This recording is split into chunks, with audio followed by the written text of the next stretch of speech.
Good morning, everyone. My name is Jason Ebbeling, and I work with the Board of Regents. I am the Executive Director of Student Success and really work in student affairs broadly.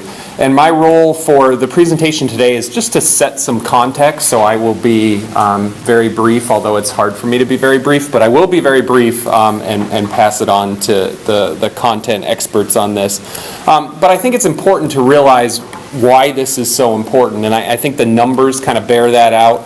I found this statistic to be fairly huge, that 46% of students that complete four-year degrees have community college enrollment experience. And 31% in Connecticut, which is a little bit smaller, but still a significant chunk of our population starts at the community college. And the impact that we have by building structured pathways that lead to transfer is huge.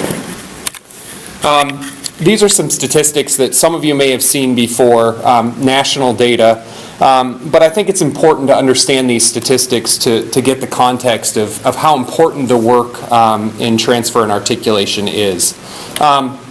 So there are 1.5 million new community college students per year nationally, with 80% of them intending to get a bachelor's degree, which again is a pretty large proportion of students that show up with the intention of getting a bachelor's degree. But the results suggest a very different story. Only 25% actually transfer to a four-year institution within 5 years. And of that, only 36% earn their degree before they transfer. And then, I think the real challenge is only 17% actually earn the bachelor's degree 6 years after transfer.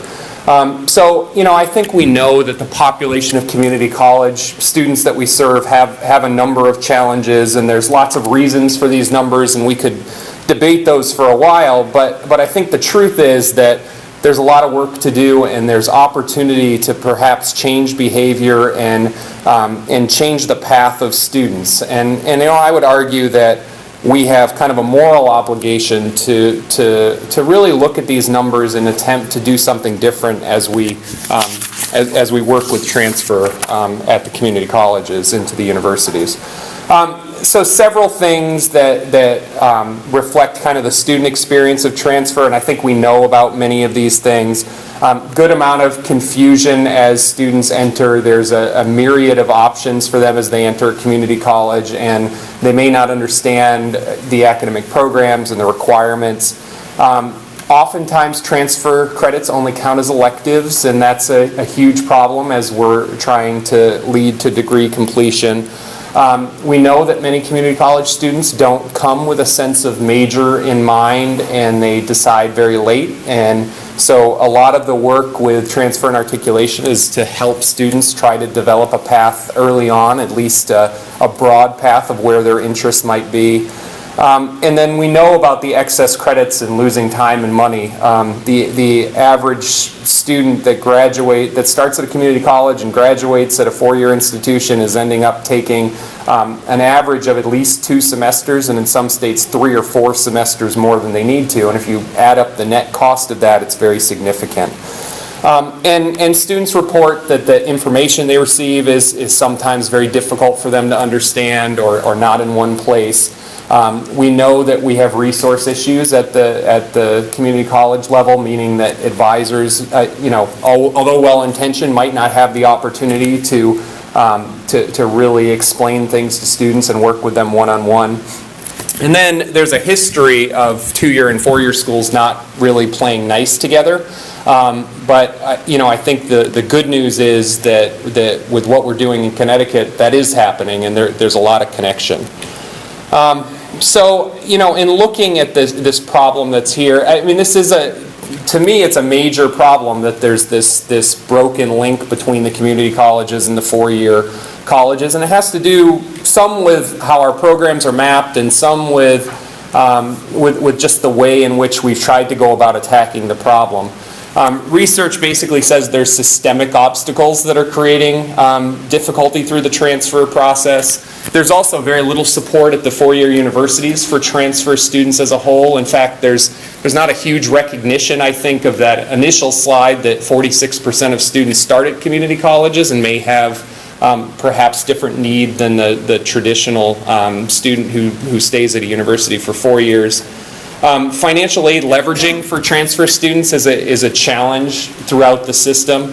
Throughout all systems, actually. I think transfer students aren't necessarily packaged the same way as first-year students are, and that can create an issue in terms of affordability. And then I talked about the link between the 2 and 4 year schools. I think we have to realize why this is so important, right? You think about and actually there's a study done that said that students that start at community college and finish their 4-year degrees save across the board and nationally $1.9 billion by spending that 2-year at a community college and then going to a 4-year. So there's a huge opportunity to work with populations that we want to work with and that we're passionate about working with at the community college level and in college, as a whole. And low-income, minority, first-generation students tend to be the ones that are starting at that level and have the opportunity, and we have the opportunity to impact them in a real positive way. We talked about this, the 80% have an intent to earn a bachelor's degree. That's a big number. And, I think what we have to think about is if we can just turn the dial by a couple of percentage points on the success that we have, which is 17% actually get the 4 years, if that number can go up to 20, 22, 25%, just think about the opportunities that we have, not only from kind of a potential to impact individuals, but also from a revenue standpoint for the institutions. I think the other thing is there's still issues with transfer credits, and I think that's what's so great about the work that's being done with TAP. 60% say a majority won't transfer to 4-year schools, and 15% have said zero transfer for them. And this is, again, a national statistic, but it's the context at which the work that Ken and Candace and others in the faculty have done on TAP is so important. And I think if we can deal with those efficiencies and sort of help students make sure that those credits count for something and they have this junior status, that we have the opportunity to not only make college more affordable, but to get students out into the workplace and through their degrees quickly. And then I think the final thing I'll say is that student frustration with transfer is extremely high. It's very confusing from a student perspective. I've been a part of meetings with Ken and Candace where we've talked to students about it, and their opportunities to currently navigate the landscape of college is very challenging. And I think what's really exciting about the work that will be presented today is that we've found ways and very efficient ways to explain things to students at a level that they can understand. And the website's set up for 3 clicks to get all the information that you need, and all that information is in one place. So again, I think it's very exciting. So thank you, and I will turn it over to you.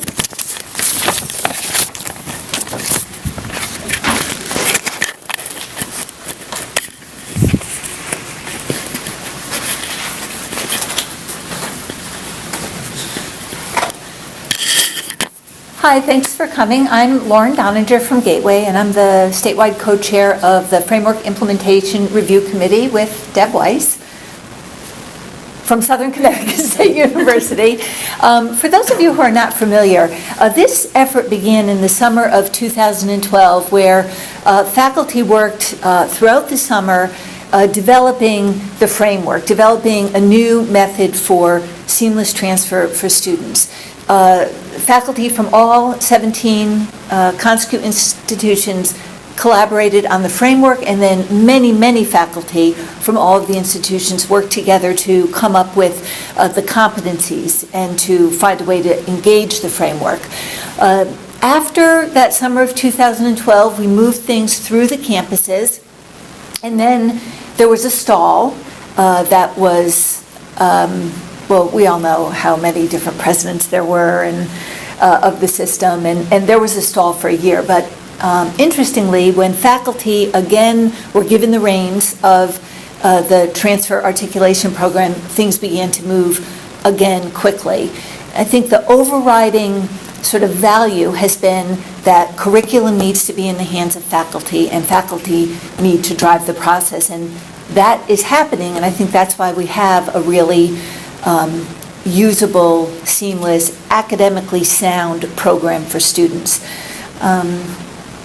And as you also probably know, Ken Klucnik, faculty from Manchester, and Candace Barrington, faculty from Central, were given, I don't know, like you were temporarily assigned to be at the BOR and to work with all of the campuses to make this, to implement, to make it workable. And that's what we have now. And it was recently launched on the 5th, the 4th, and hopefully, maybe as soon as December, a handful of students in December might be ready to graduate with some of the pathways, and then more as we go. Do you want to add to that? Yeah, I just have a couple of words that I want to add. So having been on the committee since the summer of 2012, and being part of the smaller groups of the Connecticut State Universities, of which there were 4 of us and Charter Oak on the committee, this has really been a transforming experience in that it's kind of evolved for the 4 years. I mean, certainly the community colleges had much more of a stake in this as they have been revising their programs to fit into the pathways. But for the 4 years also, we really needed a recognition of the importance of the transfer, of a seamless transfer from the community college level to the 4 years. And that has been a somewhat difficult transition, but one that I think that we've come to recognize as being extremely important. I mean, from all of our perspectives, we really understand and we want student success. We want students to be able to begin the process and to be able to understand what they need to do throughout so that they can then ultimately transfer and complete their degrees in as little time as possible. And I think recognizing how many obstacles and barriers were in place that were preventing that from happening has been part of the process for us. And also working together, the committee working together, all 17 institutions, in order to reach compromises, in order to discuss how we're going to accomplish this hopefully seamless transfer, has been a really important part of this process. So I think we've come a long way since summer of 2012. And I will turn this over to Ken and Candace, who will be able to show you the website and how it looks today, and give you a clearer picture of the visual of how this will all be accomplished.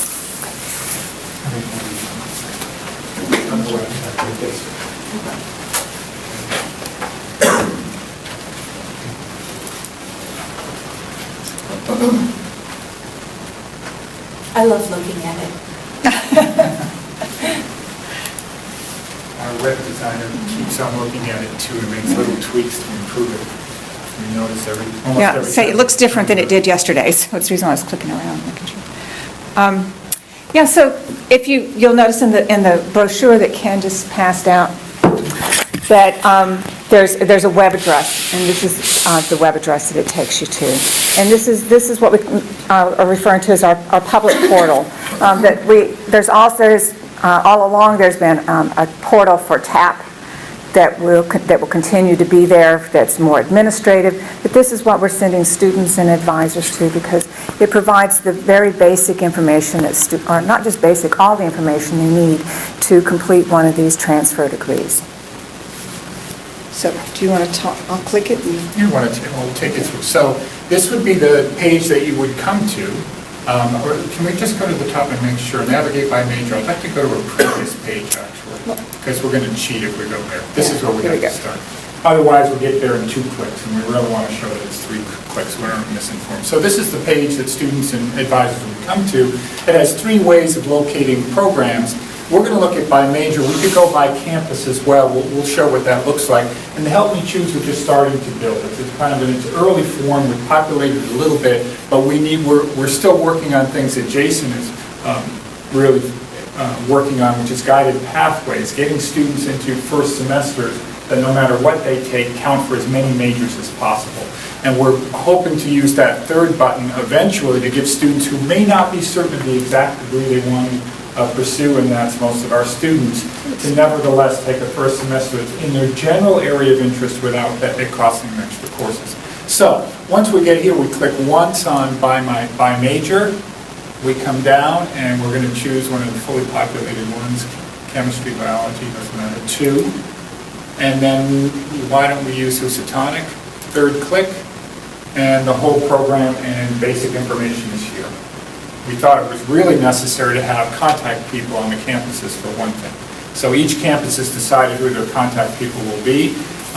At Housatonic, the 2 people who are listed here, Elizabeth Steves is the chemistry professor, and Shirley Zagel is the chair of the department. So that's 2 contact people. List all of the programs that the students can transfer to. In the case of chemistry, it's more than 1 at a couple of the state universities. And then as we come down, it gives a suggested course sequence. But this isn't just suggested and pulled out of the air. This is a sequence that actually lets students get a flavor for the major, but at the same time, after each semester, leaves as many options for the student to change her mind as possible. We really tried to map this out in a way so that students wouldn't get locked into a program early. That's difficult in programs where the major courses are really robust, with a lot of robust courses, but we've been able to sort of find that route that's going to work best for students. The STEM fields are interesting because they tend to be pretty sequenced. You really need to take courses in a row so that you don't get started on them and kind of fall behind time-wise. So we couldn't always make it work in such a way that the student could finish in 4 sequential semesters, but we try to do it in such a way so that when the students take courses, they will count for almost any major they switch into for as long as possible. So we have the general sequence of courses, and then if we scroll down, we go into what kind of a more traditional way of showing the program, breaking it up into its parts. And then the 4th click, you'll notice that there's categories like choose one aesthetic dimension, historical knowledge, written communication. If we click on the appendix, we get the list for Housatonic of all of those courses. And this may be updated, actually. I sent it to Andrew yesterday. I hope it's updated, but they'll get to it. And this is the list of courses for students to choose from. Can you go back to that last page? I wanted to comment on something. Sure. So a place that there's been some confusion, and this came up yesterday at Gateway when actually the physics pathway was presented to the faculty council. If you look at the paperwork that faculty and staff look at that says things like Gen Ed, just Gen Ed, and it's very vague, that is based on what Part B courses the community colleges selected. So at Housatonic, is that the social, did they go with? We have to get back to the Housatonic. Yeah, they did definitely a second social phenomena, didn't they? They did, we somehow got out. An aesthetic dimension. aesthetic. So Housatonic did a social phenomena and an aesthetic dimension. Gateway did critical analysis, logical thinking, and oral communication. So if you look at it just here's for everybody on the forms that initially came through for approval, it would just say Gen Ed. But then when you get down to the institution level, you would know which Gen Eds, and then what students see, if they're looking at Housatonic, it's not going to be this confusing Gen Ed. It's going to say what you need at Housatonic. If you're at Gateway, what you're going to need at Gateway, at Norwalk, at wherever. But that is about that Part B, which was motivated largely by allowing the community colleges to retain individuality, control over how we wanted to reach the competencies, and to not homogenize. But then that block, no matter how the school did it, will go the same way, because it's competency-based, to all of the CSUs. Okay. That's a really good point. And this, at first, we thought that putting the website together might be a matter of developing one program of study for each of the 11 programs, and it turns out it's 130-something forms we have to come up with, because for 11 majors, you've got 12 different colleges, and every one of them will have made a different decision. It's also a matter of sometimes there's choices that have to be made within specific fields. For instance, in sociology, we want to list the sociology courses that you can choose from at Gateway. We don't want to list all the system courses, so when you go to Manchester, that form will show the sociology courses you can choose from in Manchester. then it'll show the courses you can choose from at Gateway. So all the student has to know is what, it's like looking at the college catalog. This is what my college offers for this program. Maybe not a relevant question at this point, but I was advising yesterday, and so the kind of question came up. Doninger Valley, for example, does not have organic chemistry. So in order to get this kind of a pathway approved, they're going to have to add organic chemistry. Is that correct assumption? Because I know that in English with some of the courses that we now have to do every semester, and we used to answer that. Well, if you look at, if we just look at Naugatuck Valley right quick, I don't know if have they approved that, the chemistry it's, pathway? we've developed one for them.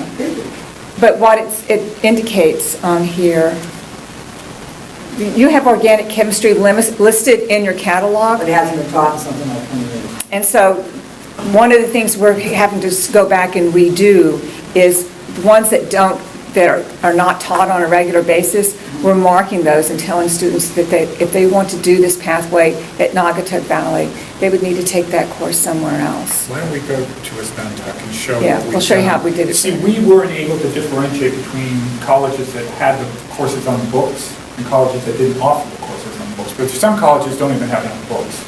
So as Nantucket doesn't even have these courses on the books. So what we've done is we've said, these are courses that you're going to have to take, complete. In their case, you have to complete it in some other way. We're trying to find the line where we draw that line.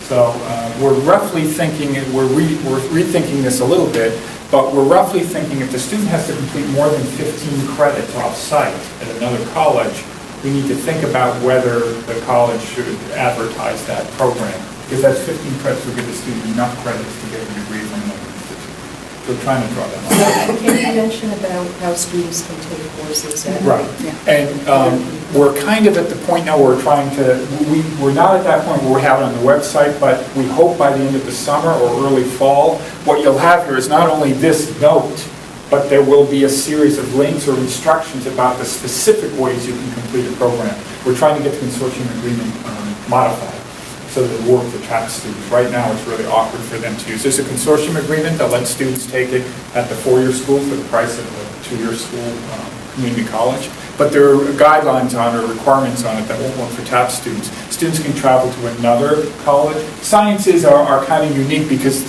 of the lab component, you can't offer one of the third options, which is online.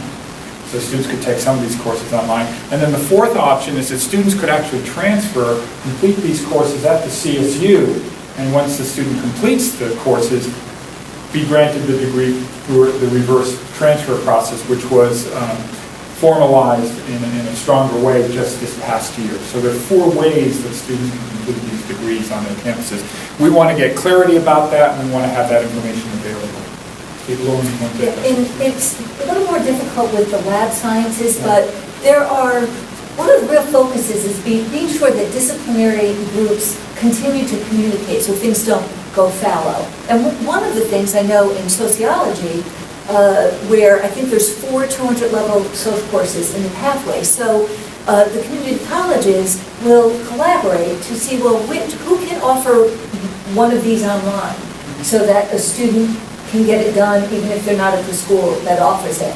So one of the, I think, most important things that has come out of the entire effort since 2012 has been this increased collaboration and emphasis on trusting your colleagues. And the other thing I wanted to mention when we were talking about how different community colleges chose different Part B courses, and this came up in our faculty council yesterday as well.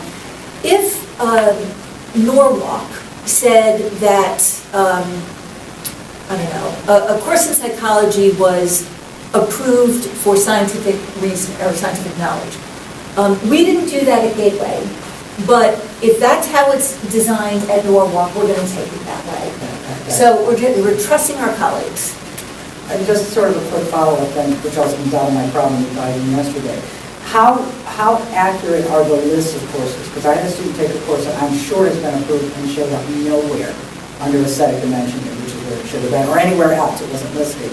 But I had paper, I didn't have the computer, so now I'm going to use the computer. now that this is available so I can look at it, but how often, how accurate is it? How quickly does it get uploaded? Unless we made a mistake, the one that's on the site right now reflects the latest Right, document. as I said, I didn't look at the computer, I wasn't even aware of it. So I was looking at paper Burton keeps from us last up fall. to date. We're going to kind of follow the lead of the colleges, because generally it's a catalog issue, right? I mean, things have to be in place for the catalog. Some Yeah. schools do it by semester. I don't think many schools change that by the week, right? Yeah. So we're going to have the colleges inform us, we need this change made by the time registration opens for the spring, or by the time registration opens for the fall. So, but if it's already in the catalog, if this was a long-standing course, it's been in the catalog for a long time, and it didn't show up, evidently hadn't gone through the approval process in the fall, presuming it did over this period of time, it should be on the website now, is what you're saying. It should be on the website, and like I said, unless we've made a mistake, if you notice it, we've been I'll check asking it. people to double check those lists, because we've been transferring them. We're trying to correct mistakes. Trying Yeah, well, I just wasn't sure if it was, Now- because I was dealing with paperwork that came from training sessions last fall, much has happened since then. And one of the things I was going to do was look at the electronic sources of rooms. Another option, or just another thing I would throw out there, is that, again, the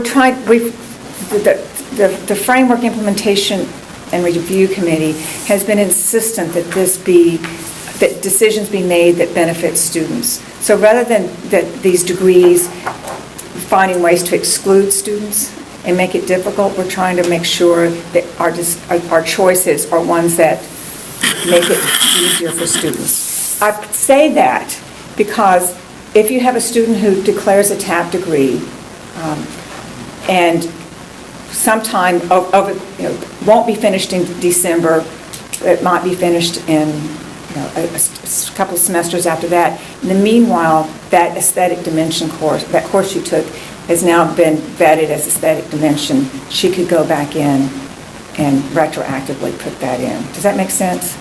We're not insisting that everything be in place at the moment she declares the that degree. makes sense.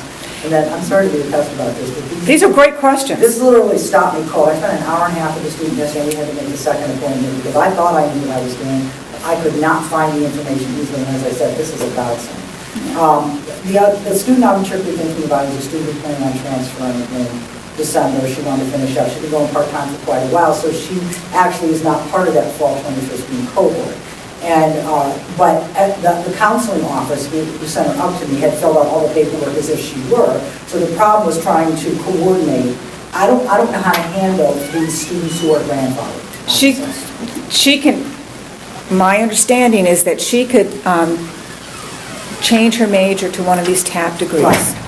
But just in terms of competencies, which fits in with this, she can just, we can make... Whatever courses that she's taken that have now been approved, they will fit those competencies. That's the way I was treating it. I want to make sure I was right. And then that information that you have here is as accurate as it can be, and so that's going to be very, very helpful. Let me just say one thing about Naugatuck Valley. One thing Naugatuck Valley did that none of the other community colleges did was simply adopt the 30-credit framework as their general education in all their degree programs. So your college, hopefully, is going to be more likely to have more students who have done that framework 30, even though they weren't thinking about it, because whatever program they were pursuing, except for the exceptions you've made, they're going to have been working on that very same framework. So that's why a student can come to you who's intending to transfer, and you may find there's a good match with the TAP. Now that I'm going to be getting more students who are coming in and the program is in place, Right. it's really the grandfathers, the students going to college since 2012. Part of the messy.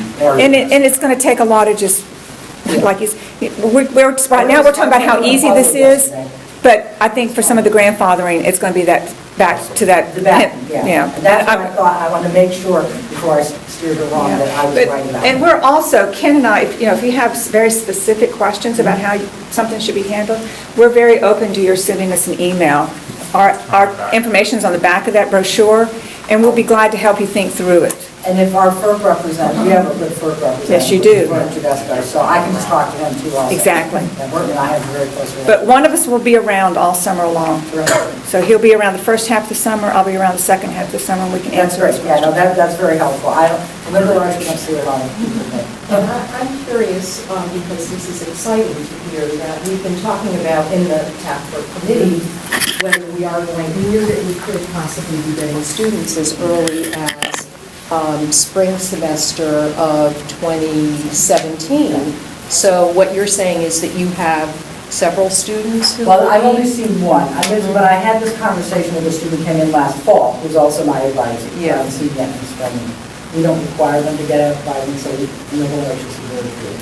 But we encourage them. And so this particular person was told that she had enough credits to graduate, that she did thus and so and thus and so, and they sent her up to me to make sure, and I'm like, oh my God. And we went through course by course that she took, and no matter which way you looked at it, she had like 3 times the number of electives that she needed, and it was difficult trying to figure out where things went. And as I looked for information to say, okay, does this fulfill the aesthetic dimension competency, or which part of the science is it scientific knowledge? And it was difficult to find the materials, which is, I think, is the second example already. But what I think this college is really doing is they're acting as if everybody, sort of unofficially, is not necessarily in a pathway yet, but is into the competencies so that, even if they've been there for 10 semesters, taking 2 courses a semester, that you have to do both of those. And the difficulty I'm having is finding the old material, which is not. We get it on there. Some of what I was going to inquire about has been answered, but I am concerned about continuing students versus a new student. Because the continuing student is here, and they've been following a curriculum that may not be geared whatsoever towards TAP. And now all of a sudden, well, I want to transfer. How many more credits do I have to take? We know how many you need to fulfill your degree requirements, now to fulfill TAP. And I'm looking at them like, well, for a brand new student, I'd love you because you're coming in for the first time. We can work with you effectively, but for that continuing student, 40 credits or more, it's going to be very challenging as an advisor. And this is where your role is going to be very, very important, to help kind of make that slice where you can look at it and say, you know what, if you go ahead and take 63 credits, you can have this TAP degree that comes with all these guarantees. Or, you know what, your best bet is to finish up with the associate's degree in general studies and move on, right? But that's going to take your wisdom to help the student decide that.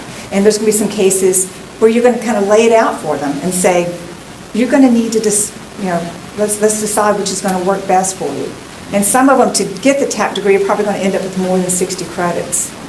But it's going to be another thing, depending on the major, some of those extra credit, that's over 60 credits, still can be transferred over, and they'll go over as electives, and a lot of these degrees have room for electives once they get there, and they could still graduate in 120 credits.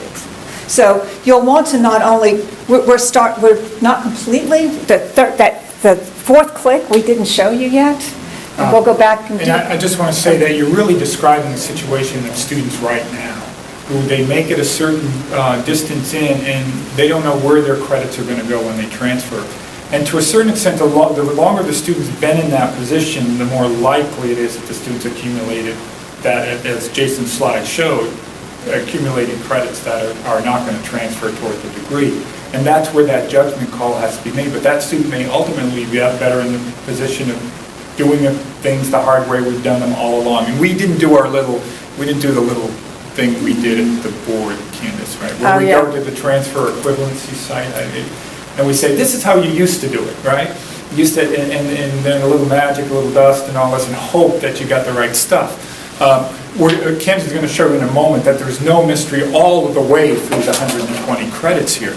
We develop these as 120 credit programs, not 60 credit programs. And that means that the 120 credits are all basic need. And you can work with that. You will have this information so that you can work with that for the student. You can say, oh, you're going to graduate 66 credits, but I can see there are 9 credits of free elective after you transfer. And you can put them there. You'll be fine. You'll have 120 credits. So I pulled up the one for communication to Southern. A student who transfers into Southern could have between 3 and 18 credits. So that even if she's finished up here in that communication pathway with 63, 66 credits, she can transfer those over as free electives and finish up with a 120 credit degree. So again, when you come to some of these little knots that you're not quite sure, Ken and I have been working with these long enough, and we'll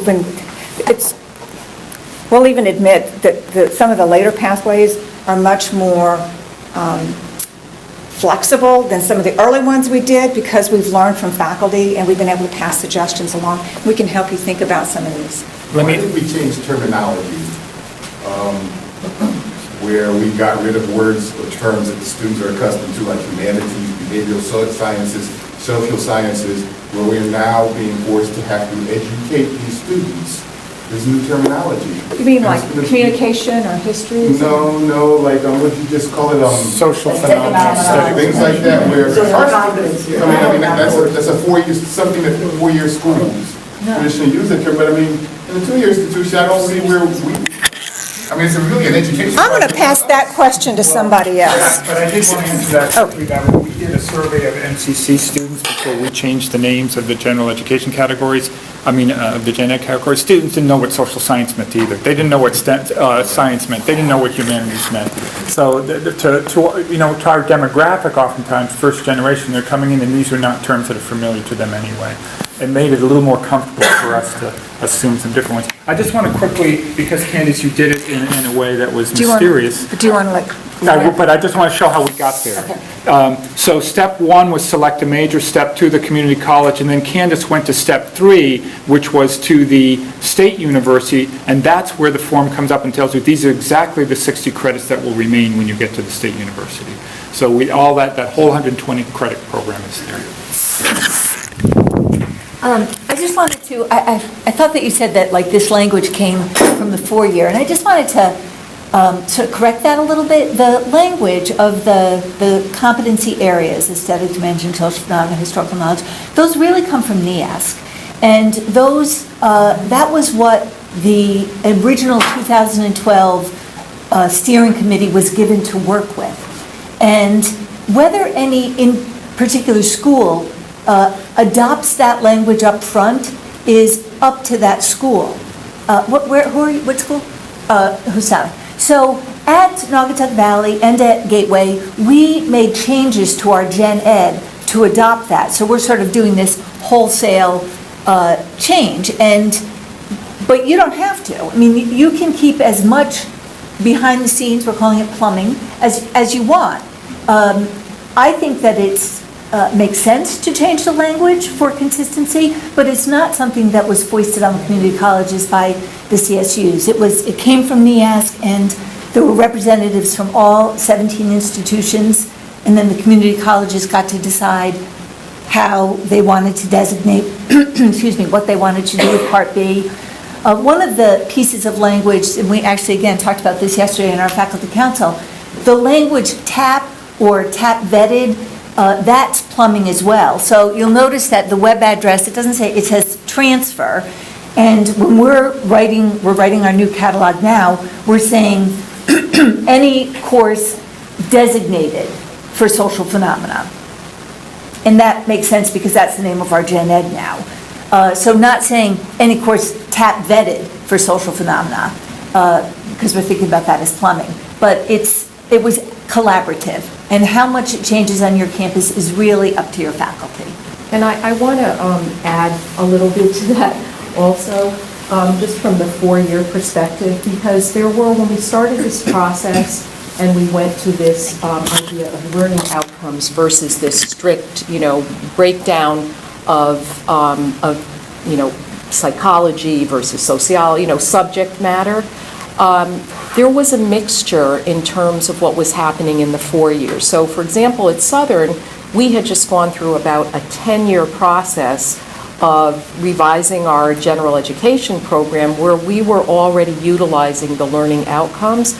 On the other hand, Western, for example, was part of the group that had not done that yet. And meanwhile, Western has gone through a complete revision of their gen ed program. So to be more in keeping with the idea of learning outcomes, operating with learning outcomes. So it certainly has not only been the community colleges that have been going through this process. It definitely has been something that we've all been looking at across the system as far as how our gen ed has been run overall of these years, and being more in compliance with the current thought and what NEASC is looking for. very quick question, and that is, in the past, you have to have a certain grade B or higher to have transfer as the course instead of as an elective. Does that still work with the competencies? If you take the course, say, for aesthetic dimension, but you get a C, does it still transfer as that aesthetic dimension, or is that grade thing still included? Yeah, well, graduates, excuse me, from a community college who has a degree, Right. it has to have a It all 2.0. doesn't- as long as it Well, doesn't- I'm talking about the current, I Yeah. mean, unless there's a specific requirement of a CSU native student, then that B or better, that would only be if it was a specific requirement Okay. for all students. Our students, if they get a C minus, which Right. without a degree doesn't transfer, does transfer with a degree. So that currently exists. One of the sort of leading objectives was that students who start at community colleges be really treated the same as native students. So if there's a rule for a native student, then that same rule will apply to the community college student in terms of, here's the GPA that you need to apply for this competitive admission program. Here's the grade that you need in these courses in order to move forward with this major. That will be the same for the community college student as it is for the native CSU student. Okay, let me to make sure I'm understanding what you're saying. So in other words, if you have a degree, right now, that degree transfers. In other words, your associate's degree brings you in as a junior, okay? But if you transfer just with a bunch of courses, which is actually the situation the student is, those courses will be, in the past, they were accepted as either requirements or electives, depending on how the grades were. But now that is still the same if they don't have, in other words, if they're not transferring as a junior. So in other words, if this student says, well, I don't care if I have my associates, I just want to transfer to Southern next semester, everything she's got to be or better that fulfills a competency is going to transfer. If the student doesn't earn the degree, Right. then she's Then it's a using course by old course. school. Right, Yeah, exactly. course by course. I mean, we hope that we're really incentivizing students to Yeah. graduate so that they can take advantage of. And I think that's part of the advising too. You want to advise them to Absolutely. do that, and I've Totally. certainly done that, but the question came up with her, will this course transfer or not? If she had a course, she had a C in it, and she took it and got an A. And I said, why did you take it? And I think the reason was that she wanted to make those communication courses on 20 transfer. And so that is what raised the question. And there are two further things to think about. I mean, first of all, that student could still reverse transfer Yes. a non-TAP degree and get that course to count. I mean, any degree is going to get that course to count. And the other thing is that the individual course grades are a little tricky, because on one hand, some programs may specify, when we see the computer science program come through, we're going to see that 4 of the courses have minimal grades on them. But that's true of the students at the CSUs, so it applies to the community college students. But then the tricky area is going to be looking at the programs and making sure a course is not a prereq for a course at the CSU with a minimal required grade in the prereq. So that becomes that sort of tricky area that you pass Calculus 1 with a D, it transfers over as your quantitative analysis into the CSU because you have the degree, but you need to take Calculus 2. And Calculus 2 has C or better in Calculus 1. We're trying to be very clear about all of those circumstances when that, And you can find those this on is, there. and this is going to be, And this is the fine print. the mother of all explanations of all these specific requirements that fit that program. Do you want to?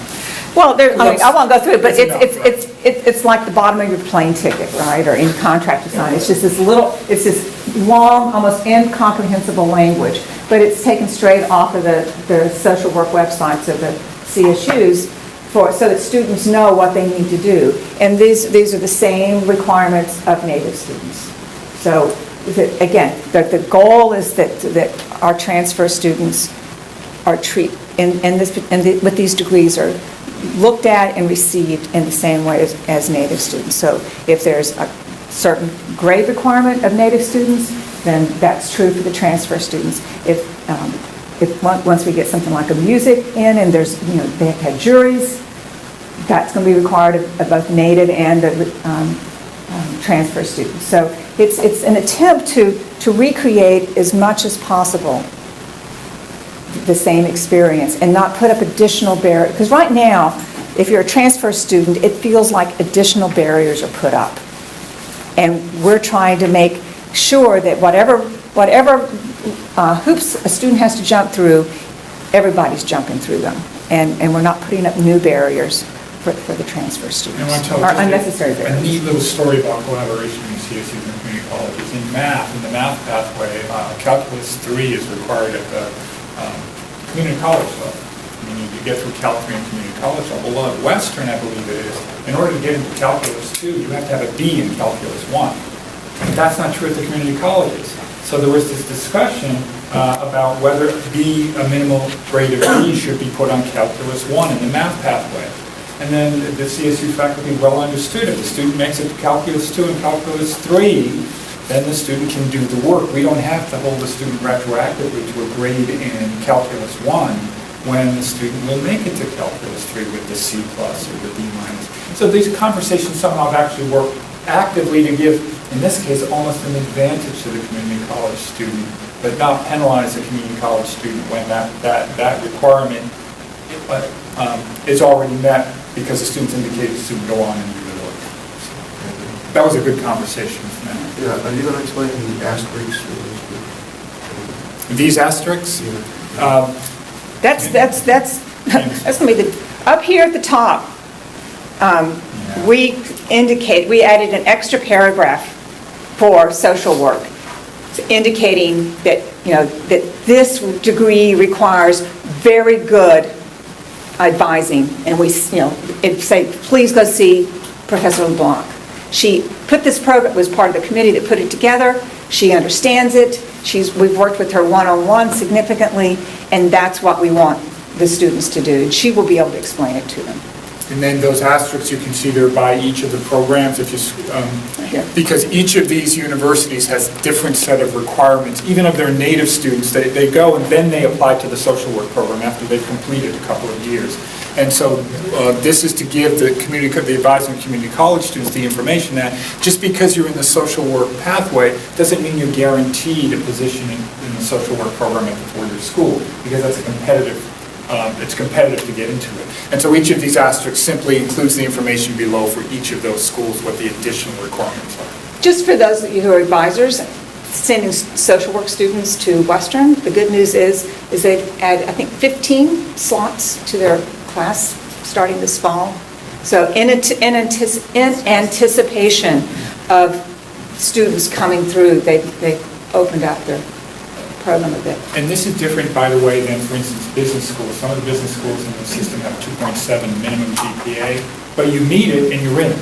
You can meet all the requirements and get all the grades you want in social work, but there are not enough slots for everybody who wants to be there. So this is a competitive program, a selective program at the four-year schools. Nursing's the same way. And so we want to be clear with students that they're in that kind of position. One of the nice things about social work is the only one like this we've dealt with so far is that, as this says, 45 to 60 of these credits could work for a career degree as well. So the student could come out of there and be prepared with a credential after the 2 years and yet be pretty close or still on track for transfer, so the student kind of has a fallback should the student not be admitted directly into the social work program. Was this the most complicated agreement? Probably the most complicated agreement, but not as difficult to work out as Criminal. Or no, I'd say computer science. Computer science. Yet to be finished. Yeah. Yes. Now, in these different programs, is it explained to the student in some of those competitive degrees that to be in the TAP program, to transfer into the four-year school, you need a certain grade point now? It's all on, anytime information like that is in the major program at the CSU or Charter Oak, it's included on this form. Most of the 11 programs we've done so far don't have many of those requirements. Math has some of them. I don't know what else we have that has specific requirements. There may be some minimal grade requirements in math. I'm not even sure of that, actually. In communication, there is, for instance, in Central, all communication courses have to be a certain grade or above, so that information appears in the pathway. And that ultimately, part of what advisors do, talk with students about here's how you get where you want to be. At Gateway, Southern has a very active presence on our campus. They're in the building all the time. They do advising in our building. They have an office now on the green, and We hand students the URL to make the appointment, and you just, just walk from Gateway 2 blocks. So I think as what school are you from? Oh, from Housatonic. So, I don't know if, probably, I know that Southern's here a lot. There is here a lot too. Yeah, so I think that's another sort of advantage, that we're seeing more involvement here at the community colleges. And so those advisors are also talking about, there isn't a nursing pathway yet, but I know that Steve Marcellinis from Southern spends a lot of time talking with our students about how to be competitive to apply to that program. And our students are accepted as through the same admission process as their native students, and same with social work. So what the website gives you is 5 clicks, and you can have a 120 credit program. It's all in front of you. You have the document from your community college, you have the document that says what the general education courses selections are, and you have the document from the receiving school. We haven't fully populated this part. We've already put 170 documents on. I don't know how many we have left, but for so far, biology, chemistry, communication, and history are populated here. We'll populate the rest of it over the next month or so as we make corrections and develop the rest of the documents. But this is where you can sit down with a student and you can print out 3 documents and have everything you need to guide that student all the way to the 4-year degree. And that's 5 clicks. And I want to go back to Jason's PowerPoint 3rd slide. Okay. Go ahead. Is general studies, is that a TAP program? It's not a TAP program, no. One of the things that is pretty clear when you start to work on transfer is transfer happens in programs. It doesn't happen generically. General studies is, so many programs burden so much of the general education, so much additional requirements, that usually a general studies degree, you can get all those courses accepted as equivalents, but when you look at the major at the 4-year school, there's no place to put them in terms of the requirements of the major. So we've really found that transfer is programmatic, and that's where this thing is so important and such an issue. I wanted to go back to this slide because of how many things TAP addresses here, but to be clear what TAP doesn't address. And one of the things TAP doesn't address is getting students on a pathway, having them make a decision so that the courses they accumulate will count for their degree. Students who change, and this was really a really powerful moment to me when we met with the CSU faculty, not faculty, admission registrars, advisors, and financial aid and enrollment managers were all in the same room together. We had about 45 people from the CSUs. And faculty may not realize this as much as they do, but they know that students come in 5th, 6th semesters and change their majors. And then they're at 150 credits for degree. And so this is really something we have to think about why that happens. Are we doing enough to help students choose something that's close enough to what they want to do? The other astonishing thing that happened on Thursday was to learn that for many community college admission people, the struggle is getting students to understand what they're choosing in the first place. Students think they're choosing the major they want. They choose it. They take courses and say, oh, that wasn't the major I wanted. Well, you're 30 credits in now, right? So all of these questions, TAP is really, this is what Jason in Student Success Center and we're going to work on, that on-ramping that helps this part. But almost everything else up here, confusion about programs, we're going to have those requirements clear in TAP. Transfer credits count only as electives, no longer if you stay in a TAP program. Students take excess credits, they shouldn't if they're in a program. So there are many of these things, information will be accessible. This is probably the biggest thing that's happened in the system. This communication has really been astonishing. We talk about the number of faculty who were on the original steering committee and faculty who developed the competencies. We counted them up, 187 faculty from across the system created those 11 pathways. That's 187 people across the system talking to one another in their discipline. And sometimes, almost every time, they were meeting each other for the first time. On top of that, there's probably been another 120 or so non-faculty people working on this, advisors, registrars, admissions, financial aid, and we get them all in one room. And again, sometimes for the first time, maybe not for the community colleges, maybe not for the CSUs, but for those 17 campuses to all be in the same room together and talking about these issues. And problems that seem to be overwhelming for one group, the other one goes, oh no, we have a solution for that. And it's always heartening to see that we can start off with what seem like insurmountable problems. How are we going to handle this? And there's somebody with the expertise who can deal with it, and we're able to share that. I think our time is up. So we really appreciate your coming in. We have extra brochures if you'd like to have a few for your, to take back to your campus. And again, our addresses are on the back, and if you have questions, feel free to...